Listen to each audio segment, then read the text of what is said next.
Agora no Jornal Gente, nós vamos falar sobre como você pode evitar golpes agora com a tal da biometria facial. Primeiro que tem muita gente que ainda não entende certinho o que é a biometria e por isso está conosco o Arthur Igreja, que é especialista em tecnologia e inovação. Bom dia, tudo bem, Arthur? Tranquilo, Pato, tudo ótimo. Obrigado pelo convite. Nós que agradecemos a participação do senhor. Primeiro, então, explique à nossa audiência o que é a biometria facial e como que chegou essa tecnologia para ajudar. Bom, é um identificador biométrico, né? Então, assim como a digital, cada um tem o seu padrão, e é cada vez mais utilizado, tanto pelo Android quanto pelo iOS da Apple, né? Então, muita gente usa, por exemplo, no iOS o Face ID, que é esse reconhecimento do padrão do rosto, e ali os sensores, eles coletam uma série de informações, temperatura da pele, padrão, a geometria do rosto, tudo isso substituindo senhas, né? Então, o que acontece é que você passa a ter mais segurança, porque ao invés das pessoas ficarem lembrando de senhas, e todo ano sai um estudo mostrando que, em geral, quando as pessoas têm que cadastrar senhas, elas tentam cadastrar um, dois, três, quatro, elas tentam cadastrar o nome delas e o ano, e isso está longe de ser seguro. Então, nós caminhamos cada vez mais para essas garantias de segurança biométricas e o rosto é uma das mais robustas. Então é por isso que mais e mais nós usamos esse recurso tecnológico. E quem é que faz uma senha para cada um dos sites, uma senha para cada um dos e-mails? É geralmente uma senha padrão, né? Todo mundo vai Com colocando pequenas variações, né? pequeninas quando necessárias. Então, assim, se alguém descobre uma senha sua, vai ter acesso a quase tudo. Vai precisar mudar uma coisinha ou outra. Agora, tá certo, Zá. Você falava sobre o Face ID. Eu, por exemplo, tenho, e aí tem essa opção de você lembrar todas as suas senhas com o seu rosto. Tem um monte de aplicativo meu que eu não faço ideia de qual é a senha mais, porque você entra lá, coloca seu rosto e já tá dentro. Agora, é seguro? Bom, vamos lá. Tem prós e contras. Então, com certeza é mais seguro do que a senha padrão, com pequenas variações, porque eu acho que nós temos que ser honestos aqui. Ninguém cria senha para todos os sites. E tem um problema que é o seguinte: não é nem quando a pessoa descobre uma senha, quando tem esses vazamentos. Então, imagina só, a pessoa que usa a mesma senha em todos os lugares, aí de repente ela fez um cadastro num site estranho ou se enganou, entrou num site falso. E aí isso é vazado. Aí acontece exatamente o que você falou. O golpista tem acesso basicamente a tudo, né? A todas as contas da pessoa, e aí que começam os danos. Agora, na biometria facial, que essa seria essa solução, até porque a pessoa não precisa nem lembrar da senha. Por exemplo, a pessoa está lá criando um cadastro, tem a opção de ela usar uma senha gigantesca, que ela jamais seria capaz de memorizar, porque daí o que importa é o Face ID.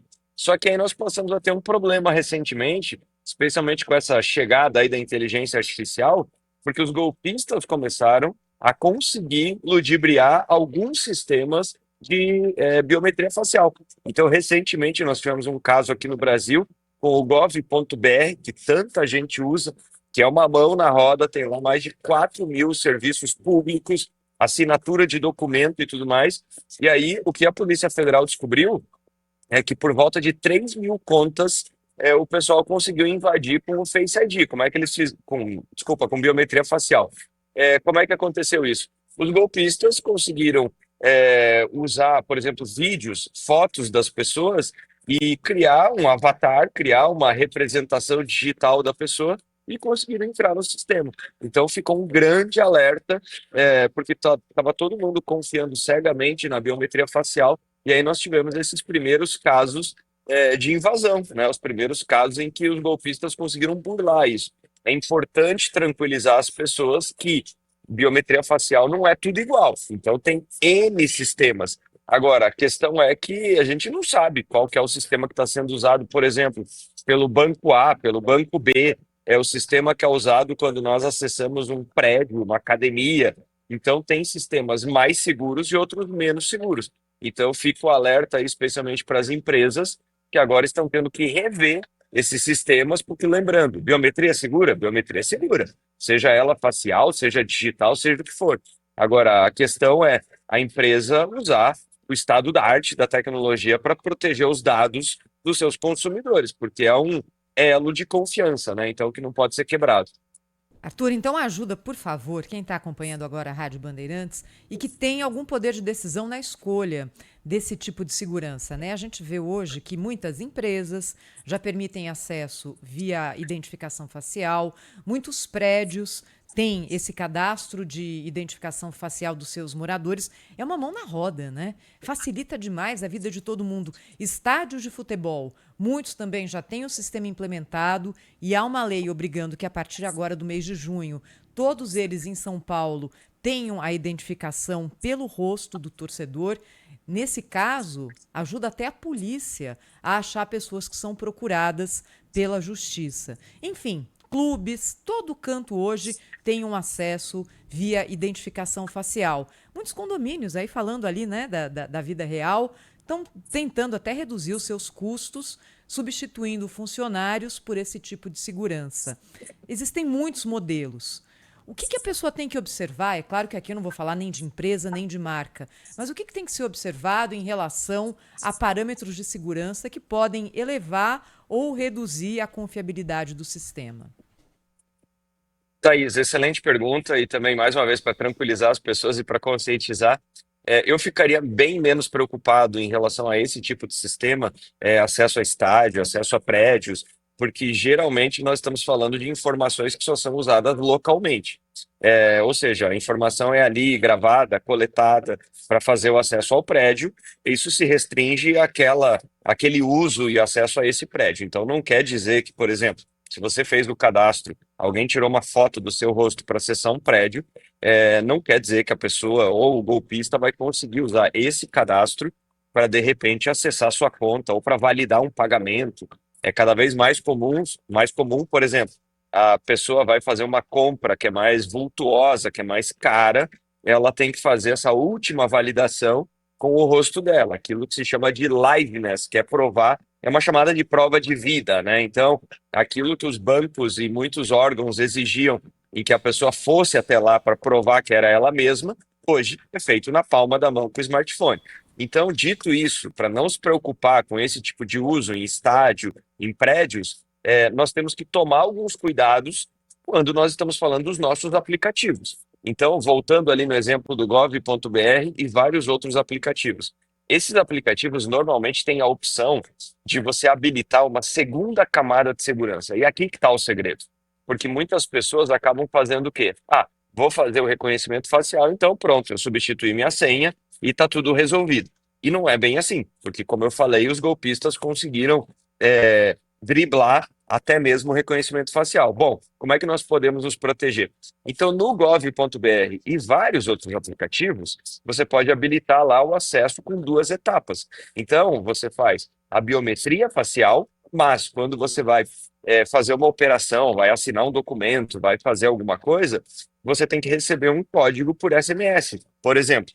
Por que isso é muito bom?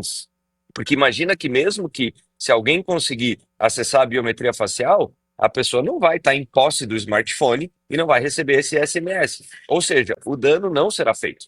E aí, a pessoa, o titular, a pessoa que de fato tem aquela conta, ela vai receber um e-mail dizendo o seguinte: olha, tentaram acessar a tua conta, tentaram fazer alguma coisa em teu nome. E aí a pessoa vai poder alterar a senha, vai poder se proteger de alguma forma, vai estar ciente de que aconteceu isso. Então, o grande segredo para se proteger é adicionar essa camada a mais, né? Então, tomar esse cuidado, entrar nos aplicativos e sempre habilitar isso, porque aí, além da biometria, volto a dizer, só vai poder ser feita aquela operação financeira, contratar um consignado, contratar um empréstimo, seja lá o que for, sendo o titular estando na frente do smartphone e principalmente naquela janela de tempo em que o código está ativo, que normalmente é 1 minuto, 2 minutos. Então, dessa forma, a pessoa fica muito mais protegida. Existe alguma chance de clonarem a biometria facial de alguém? Por exemplo, para entrar num prédio, assaltantes, você clona a biometria de um dos moradores, coloca lá e consegue entrar. Há registro disso já? No começo da biometria, isso até acontecia, porque o que acontece é que o pessoal podia usar até imagem estática, né? Então, teve gente que tentou fazer o quê? pegar uma foto em altíssima qualidade e levar lá um tablet, um iPad e tentar fazer o acesso. Teve gente que imprimiu foto, teve gente que tentou fazer teste até com gêmeos, né? Isso daí foi bem curioso, que o pessoal pegou o iPhone e tentou desbloquear com o rosto de um gêmeo. Mas é por isso que essa validação que eu chamei de liveness, ela faz isso em tempo real. Então a pessoa ela tem que aproximar, afastar o aparelho, muitas vezes ela tem que virar o rosto para o lado, traduzindo. Todos esses golpes toscos aí com imagens estáticas não colam, não funcionam. Funcionava lá no comecinho da biometria, mas eu estou falando de muitos anos atrás. Então, traduzindo, isso não funciona.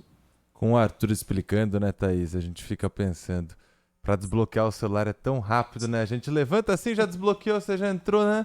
E é tanta coisa que acontece por trás, né? Para que seja rápido aqui. Pega movimento, pega a temperatura da pele, pega ângulo. É um absurdo pensar, né?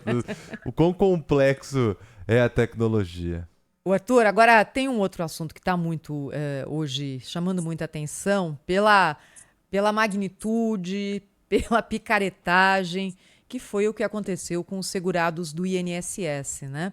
Com descontos em folha não autorizados e agora também com muitos deles dizendo que tiveram descontos não só em folha, mas depois nos bancos que fazem o repasse do pagamento, outras associações e entidades que chegavam lá e conseguiam garfar um pedaço da aposentadoria.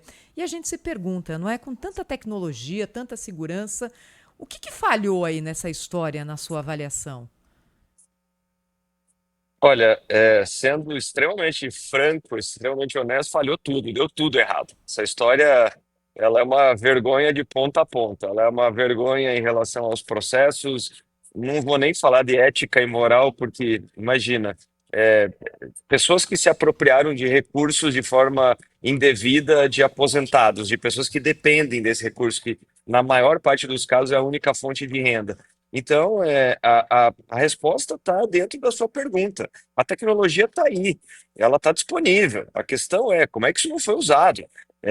Como é que isso não foi usado para certificar que era a pessoa? Então, não é nem só uma questão de identificação do usuário, mas o que nós vimos aí foi um verdadeiro crime de apropriação indevida, em que as pessoas não estavam nem cientes do que estava acontecendo. Então, faltou transparência, faltou validação dessas operações. Quer dizer, nesse caso, e uma coisa se conecta com a outra, porque dentro do aplicativo do gov.br, você também tem serviços ligados ao INSS, e muitas pessoas tiveram, como eu falei, contratação de consignados, e as pessoas não ficaram sabendo. Então, poxa, como é que alguém que cuida da tecnologia não pensou no seguinte: em última instância, uma operação foi feita, como é que a pessoa não recebe uma mensagem, um e-mail, alguma coisa dizendo, olha, só para certificar, aconteceu essa movimentação na tua conta.